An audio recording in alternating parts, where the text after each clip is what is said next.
यह कहानी है एक महाकाल के भक्त भोला राम की। भोला राम ने सावन माह के प्रथम सप्ताह हरिद्वार से जल लेकर बाबा विश्वनाथ वाराणसी की तरफ पैदल यात्रा प्रारंभ करने का प्रण किया। भोला राम के इस ऐलान से आसपास के गांव में खलबली मच गई, क्योंकि भोला राम शारीरिक तौर पर ज़्यादा मजबूत नहीं था, लेकिन फिर भी उसने इतना बड़ा संकल्प कर लिया था कि जहां बड़े बड़े भक्त घुटने टेक देते हैं। भोला राम के परिवार वाले उसे समझाने की बहुत कोशिश करते हैं, लेकिन भोला राम का संकल्प अटूट था। उसने ठान लिया था कि अब उसका कोई साथ दे या न दे, वह कावड़ लेकर अकेला ही जाएगा। भोला राम की कावड़ सजाने के लिए कई गांवों से लोग उपस्थित हुए। सभी भोला राम का उत्साह बढ़ाते हैं। हालांकि भोला राम को अपने महाकाल पर पूर्ण विश्वास था, इसीलिए वह इस कावड़ यात्रा के संकल्प को छोटा ही समझ रहा था। दरअसल वह पहली बार महाकाल की कावड़ यात्रा में हिस्सा लेने जा रहा था और उसे अंदाज़ा भी नहीं था कि इस सफ़र में कितनी परेशानियां होने वाली है। भोला राम अगली सुबह अपनी कावड़ यात्रा अकेले ही प्रारंभ करता है। आसपास के गांव से कई भक्त भोला राम को देखने पहुंचते थे, लेकिन कोई उसके साथ यात्रा में जाने को तैयार नहीं था, क्योंकि सभी भोला राम के संकल्प की कठिनाई को भली भांति समझ रहे थे। भोला राम धीरे धीरे कदम बढ़ाने लगता है। भोला राम की कावड़ का वजन लगभग 70 किलो था, जो कि उसके शारीरिक वजन से 10 किलो अधिक था। भोला राम कुछ ही दूर आया था कि महाकाल उसकी परीक्षा लेना शुरू कर देते हैं। भोला राम की कावड़ से पानी टपकने लगता है। भोला राम पानी की मटकियों को चेक करता है तो उसे एक मटकी में छोटा सा छेद दिखाई देता है। भोला राम मटकी का छेद बंद करने की बहुत कोशिश करता है, लेकिन उसके पास ऐसी कोई वस्तु नहीं होती जिससे पानी की धार रोकी जा सके। वह महाकाल का नाम लेकर आगे बढ़ने लगता है। अचानक उसे रास्ते में एक मजदूर दिखाई देता है जो रोड बनाने के काम में लगा हुआ था, और वह आग के पास खड़ा होकर डामर गरम कर रहा था। भोला राम को तुरंत तरकीब सूझी। वह मजदूर के पास जाकर थोड़ा सा डामर लेकर मटकी के छेद में लगा देता है और डामर लगते ही पानी टपकना बंद हो जाता है। भोला राम मजदूर को धन्यवाद देते हुए आगे बढ़ जाता है। समस्या का समाधान होते ही भोला राम का उत्साह दोगुना हो गया था और उसकी यात्रा की गति बढ़ चुकी थी। 4 घंटों की यात्रा होते ही भोला राम बहुत थक जाता है और रोड के किनारे एक पेड़ के पास बैठ जाता है।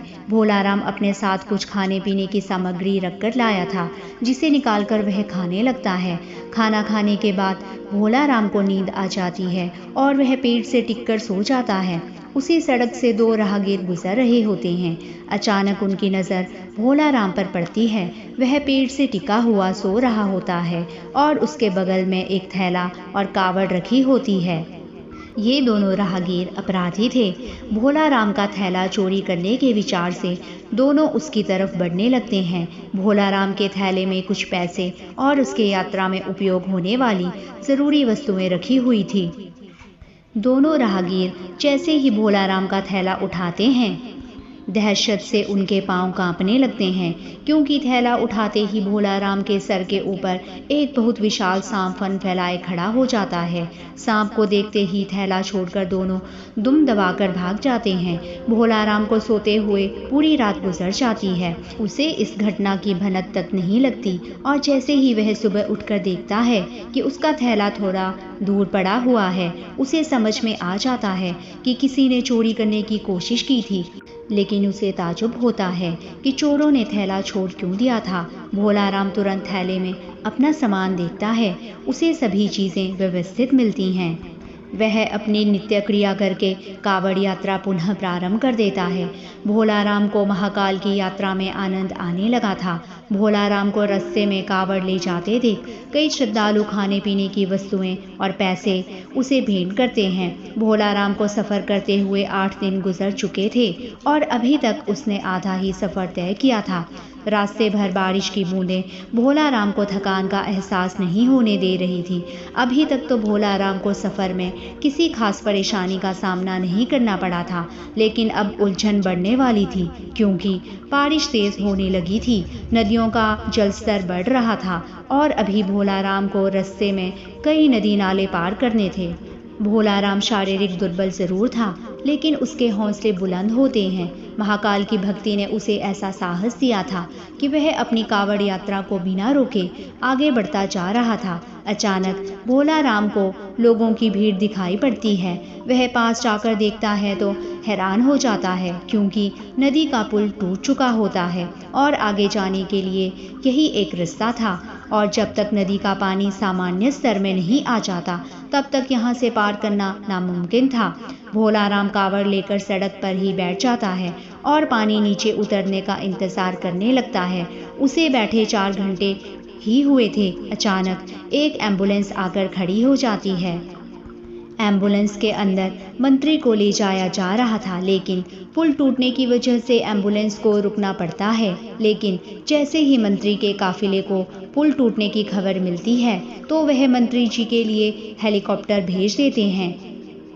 हेलीकॉप्टर पहुंचते ही मंत्री जी के साथ साथ वहां बैठे लोगों को भी नदी से उस पार जाने का मौका मिल जाता है और उन्हीं लोगों के बीच में भोला राम भी अपनी कावड़ लेकर हेलीकॉप्टर में बैठ जाता है और नदी पार कर लेता है।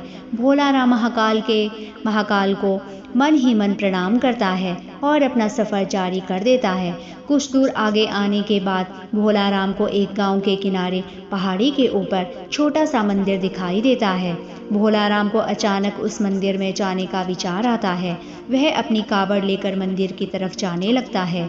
मंदिर थोड़ा ऊंचाई पर था, उसे ऊपर चढ़ने में परेशानी हो रही थी, लेकिन भोला राम पेड़ की शाखाएं पकड़कर मंदिर के द्वार तक पहुंच जाता है और अपनी कावड़ को मंदिर के बाहर रखकर अंदर प्रवेश कर जाता है।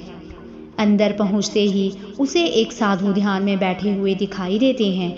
भोला राम की आहट से उनकी आंखें खुल जाती हैं। वह भोला राम को उसके नाम से बुलाते हुए कहते हैं, भोला राम लाओ पानी मुझे दे दो, मुझे बहुत प्यास लगी है। भोला राम को ताज्जुब होता है कि साधु यह कैसे जानते हैं कि मैं मटकी में जल लाया हूँ। भोला राम तुरंत साधु के सामने हाथ जोड़कर खड़ा हो जाता है और कहता है, बाबा आप तो अंतर्यामी प्रतीत हो रहे हैं। आप तो सब जानते हैं कि मैं कावड़ के लिए पवित्र जल ले जा रहा हूँ, जिसे मैं अपने महाकाल को अर्पित करूँगा, और अगर मैंने यह आपको दे दिया, मेरे पास वहाँ ले जाने के लिए कुछ नहीं बचेगा।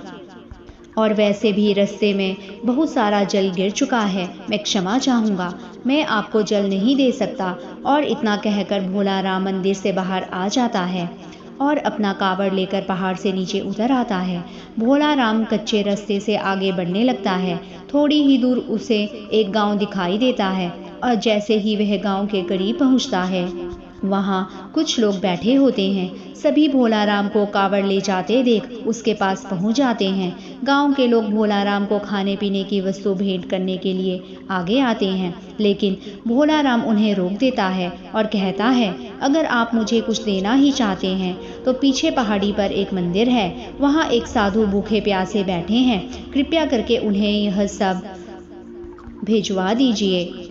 गांव के लोग भोला राम को आश्चर्यचकित होकर देखने लगते हैं और कहते हैं, भैया यहाँ तो कोई पहाड़ी नहीं है, ये पूरा इलाका जंगली है और यहाँ पेड़ पौधों के अलावा आपको कुछ दिखाई नहीं देगा, ज़रूर आपको कोई भ्रम हुआ होगा। भोला राम सोच में पड़ जाता है और कुछ देर के बाद वह कहता है कि मैं दावे के साथ कह सकता हूँ, यहाँ पहाड़ी में एक मंदिर है, आप सभी मेरे साथ चलिए, मैं आपको दिखाता हूँ। और भोला राम सभी को लेकर पहाड़ी को खोजते हुए चलने लगता है, लेकिन उसे कुछ दूर आते ही एहसास होने लगता है कि वह गलत रास्ते जा रहा है, क्योंकि काफ़ी देर तक चलते हुए भी उसे पहाड़ी दिखाई नहीं दे रही थी और यह रास्ता भी उसे अनजाना सा लग रहा था। वह गांव वालों से तुरंत कहता है, आपके गांव में आने का इसके अलावा कोई और रास्ता है क्या?